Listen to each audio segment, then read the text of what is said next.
बिस्मिल्लाहिर्रहमानिर्रहीम। अस्सलामुअलैकुम नाजरीन, मिक्स इन्फो टीवी के साथ मैं हूं जाहिद फ़ारूक।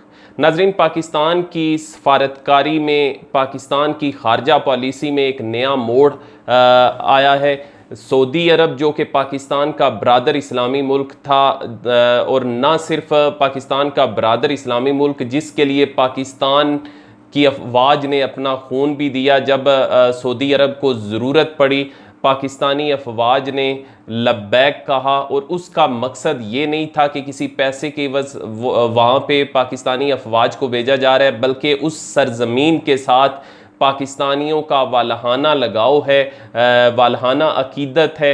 उस पाक सरजमीन के साथ मोहब्बत का ये आलम है कि जब भी मुश्किल वक्त सऊदी अरब पर आया, चाहे वो इसराइल की तरफ से आया हो, चाहे बागियों की तरफ से जब सऊदी अरब के ऊपर उन्होंने हमला किया, जो हमारा खाना काबा है उसमें जाकर बैठ गए, तो उन बागियों से आज़ाद करवाने के लिए भी पाकिस्तानी अफवाज ने ही वहाँ पे भरपूर किस्म का ऑपरेशन किया और उससे आज़ाद करवाया। अब ऐसे हालात क्यों पैदा हुए? सऊदी अरब की तरफ से पाकिस्तान के साथ कौन से मुतालबात रखे गए जो पाकिस्तान ने मानने से इनकार किया? कश्मीर का इशू तो है ही है। पाकिस्तान इस कदर नाला क्यों हुआ और सऊदी अरब क्यों पाकिस्तान के ख़िलाफ़ जाने की प्लानिंग कर रहा है? इन तमाम हक़ाइक़ पर से पर्दा उठाएंगे जो बिल्कुल फैक्ट्स हैं। व्यूवर्स, सबसे पहले मैं आपको ये बता दूं कि सऊदी अरब की तरफ से मुतालबात कौन से रखे गए, और फिर मैं आगे चल के आपको ये भी बताता हूँ कि अब पाकिस्तान और सऊदी अरब के तल्लुकात की नवीयत क्या है, अब वो कैसे आगे बढ़ रहे हैं, क्या कशीदगी बढ़ रही है या उसको कम करने की कोशिश की जा रही है। लेकिन मज़ीद आगे बढ़ने से पहले मैं आपसे गुजारिश करूंगा, जिन दोस्तों ने अभी तक हमारा channel mix info TV subscribe नहीं किया, सब्सक्राइब करें, बेल का आइकन ज़रूर दबाएं ताकि आने वाली किसी भी इंफॉर्मेशन को आप मिस ना कर सकें। व्यूवर्स, सऊदी अरब की तरफ से जब पाकिस्तान अभी भी मुश्किल वक्त में से गुजर रहा है, पाकिस्तान मुश्किलात का शिकार जब भी हुआ, सऊदी अरब की तरफ से भी पाकिस्तान की मदद जारी रही। सऊदी अरब भाइयों की तरह सामने आया, लेकिन मौजूदा हालात के अंदर सऊदी अरब की या तो शकूक व शुबात हो चुके हैं, सऊदी अरब और पाकिस्तान दोनों एक दूसरे की नीयतों पर शक कर रहे हैं, या कुछ तालबात ऐसे हैं जो सऊदी अरब की तरफ से पेश किए गए, लेकिन पाकिस्तान एक आज़ाद और ख़ुद मुख्तार मुल्क होने की वजह से वो तमाम तालबात नहीं मान सकता। जबकि ऐसे ही हालात के अंदर पाकिस्तान में मौजूद वज़ीर आज़म इमरान ख़ान का भी एक नुक्ता नज़र है, उनका एक असूली मौक़िफ़ है, उस मौक़िफ़ पर वो समझौता नहीं करना चाहते, और मिलिट्री इस्टेब्लिशमेंट भी पाकिस्तान जो मौजूदा हुकूमत है उसके बिल्कुल साथ खड़ी है। ज़रा तलबात तक मैं आता हूँ, लेकिन थोड़ी सी बैकग्राउंड बता दूँ। जब मुश्किल हालात पैदा हुए माशी हवाले से, तो पाकिस्तान के वज़ीर आज़म इमरान ख़ान ने सऊदी अरब का दौरा किया, और सऊदी अरब की तरफ से पाकिस्तान को 3 अरब डॉलर जो हैं वो पाकिस्तान के स्टेट बैंक के हवाले किए गए, बैंकों में रखवाए गए, और फिर इसके साथ साथ 3.2 अरब डॉलर की तेल जो था वो पाकिस्तान को मुहैया करना था, जिसको मौखर अदायगियों पर पाकिस्तान ने वो सारी रकम अदा करनी थी। लेकिन कहा जा रहा है, ज़रा इसकी की कंफर्मेशन कर रहे हैं कि 1 साल के बाद सऊदी अरब की तरफ से तेल जो दिया जा रहा था वो भी रोक दिया गया, पेट्रोलियम मसनूआत रोक दी गई, और डेफर्ड अमाउंट जो पे करनी थी वो अब ज़ाहिर है वो डिसकंटिन्यू किया गया। तो पाकिस्तान के साथ वो जो उनकी तयशुदा कमिटमेंट थी वो उससे पीछे हट गए। फिर इसके साथ साथ पाकिस्तान की तरफ से 1 अरब डॉलर जो अमाउंट थी, रकम थी,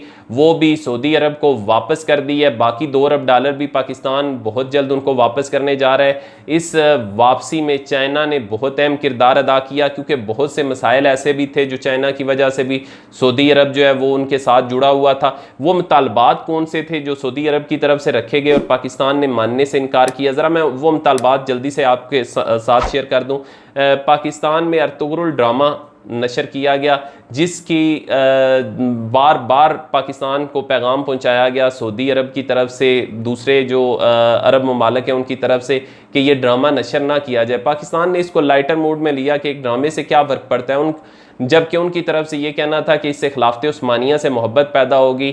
जो तुर्किश हैं उनके लिए जो जज्बात हैं पाकिस्तानियों के, वो वो बेहतर होंगे, उन जज्बात के अंदर मोहब्बत पैदा होगी, तैयब उर्दगान को ज़्यादा लोग पसंद करना शुरू कर देंगे। इसलिए खिलाफत उस्मानिया के नाम पर ही जो अरब ममालिक हैं वो भड़क उठते हैं। तो इस वजह से पाकिस्तान से ये मुतालबा किया गया, बारहा मुतालबा किया गया, लेकिन पाकिस्तान ने ये मानने से इनकार कर दिया। फिर इसके साथ साथ सऊदी अरब की आला शख्सियात जो है वो पाकिस्तान के दौरे पर आई और वज़ीर आज़म इमरान खान को ये कहते रहे कि शरीफ फैमिली के साथ है ना रो किया जाए, मरीम नवाज़ को बाहर जाने की इजाज़त दी जाए, मियाँ शहबाज शरीफ को भी सियासत करने की इजाज़त दी जाए। लेकिन इमरान खान की तरफ से ये मुतालबा मानने से भी इनकार कर दिया। कहा जाता है कि जो बाहर मियाँ नवाज शरीफ गए शायद उसमें भी बहुत दफ़ा ये कहा गया कि सऊदी अरब का भी प्रेशर शामिल था पाकिस्तान के ऊपर। तीसरी जो चीज़ कहेगी, मलेशिया और तुर्की के से दूरियां इख्तियार की जाएं, उनके साथ बहुत ज़्यादा तल्लुकात को इस्तवार ना किया जाए, क्योंकि तुर्की के साथ पाकिस्तान के तल्लुकात बहुत तेज़ी से आगे बढ़ रहे हैं। इसलिए पाकिस्तान को ये तंबीह की गई कि तुर्की और मलेशिया से दूर रहा जाए, क्योंकि तुर्कों के साथ सऊदी अरब वालों का और अरब ममालिक जितने भी हैं उनकी बहुत ज़्यादा मुखालफत है तैयब उर्दगान के साथ भी, और इस वजह से उन्होंने चाहा कि पाकिस्तान को डिक्टेट किया जाए। यही वजह थी कि जो कुआलालंपुर के अंदर कॉन्फ्रेंस मुनक्कद हो रही थी उससे भी पाकिस्तान को दूर रखा गया, लेकिन पाकिस्तान ने ये मैसेज कन्वे कर दिया था तैयब उर्दगान को भी, और उसके साथ साथ जो मलेशिया के वज़ीर आज़म थे उस वक्त के महातीर मोहम्मद, जिन्होंने खुलकर कश्मीर पॉलिसी पर पाकिस्तान का साथ दिया। दूसरी तरफ सऊदी अरब को जब पाकिस्तान का साथ देने की खारजा पॉलिसी के हवाले से, कश्मीर की पॉलिसी के हवाले से जब सऊदी अरब से पाकिस्तान को मदद दरकार थी, तो आज तक जो OIC जिसकी सरबराही सऊदी अरब के पास है वो आज तक वहाँ से एक बयान भी जारी नहीं हो सका, और एक सिंपल ट्वीट कर दिया गया कश्मीर के ऊपर, जबकि पाकिस्तान चाहता था कि वज़राए ख़ारजा की कॉन्फ्रेंस बुलाई जाए। जो स्टेटस तब्दील किया गया है उस पर भारत की मजम्मत, खुल के मजम्मत की जाए, लेकिन सऊदी अरब के जो अपने ज़ाती मफादात थे वो आड़े आ गए। जो वहाँ पे बिज़नेस है, वहाँ की जो मार्केट है उसका को वो देखते रहे और कोई भी ऐसा बयान जारी नहीं किया गया। फिर इसके साथ साथ पाकिस्तान से ये भी मुतालबा किया गया कि कोई नया ब्लॉक ना बनाया जाए, किसी भी नए ब्लॉक में पाकिस्तान शामिल ना हो और कोई नया ब्लॉक जो है वो नहीं बनाना चाहिए। फिर इसके साथ जो मौजूदा हालात में बहुत ज़्यादा सीरियसनेस आई है तल्लुकात के अंदर, उसकी दो वजूहात भी हैं।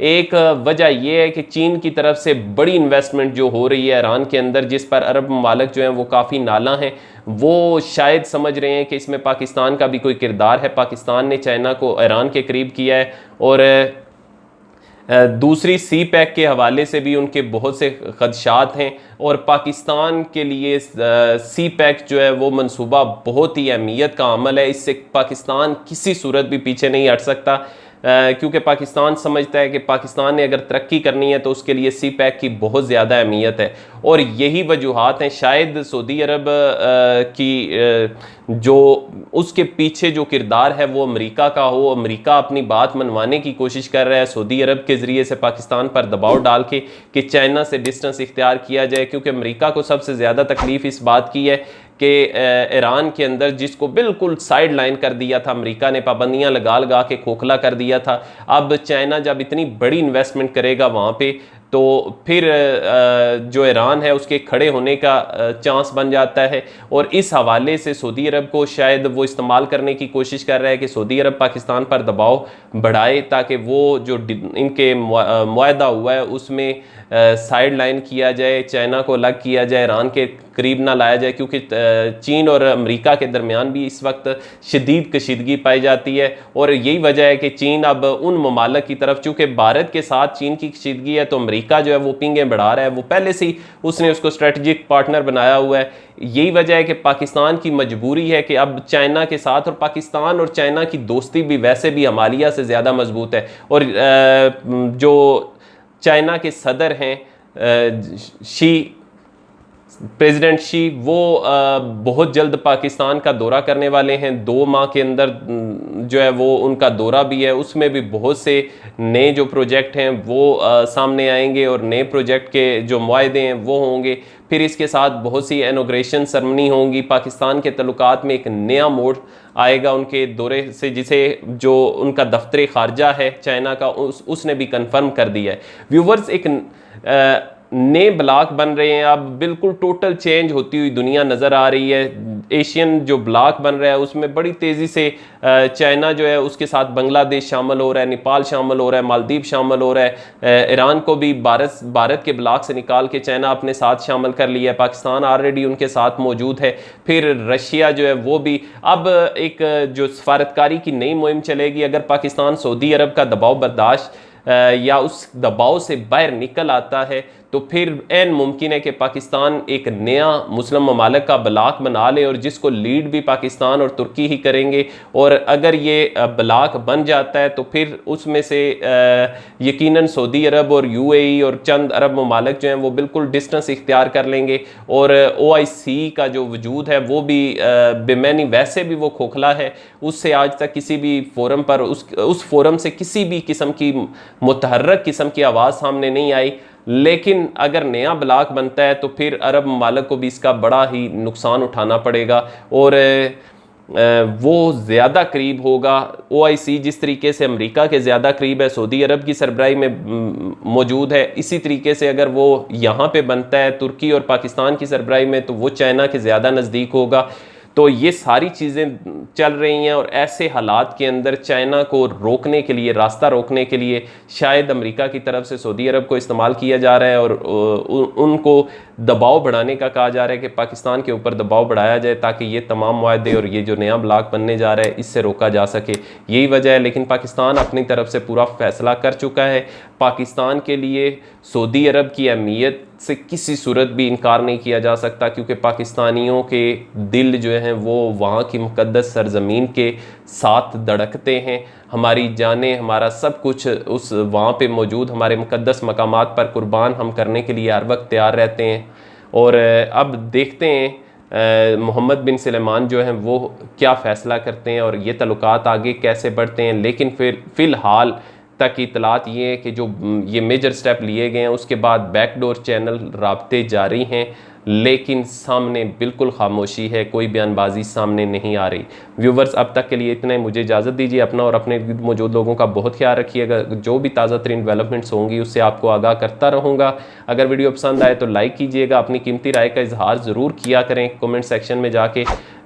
मुझे इजाज़त दें। अल्लाह हाफिज़।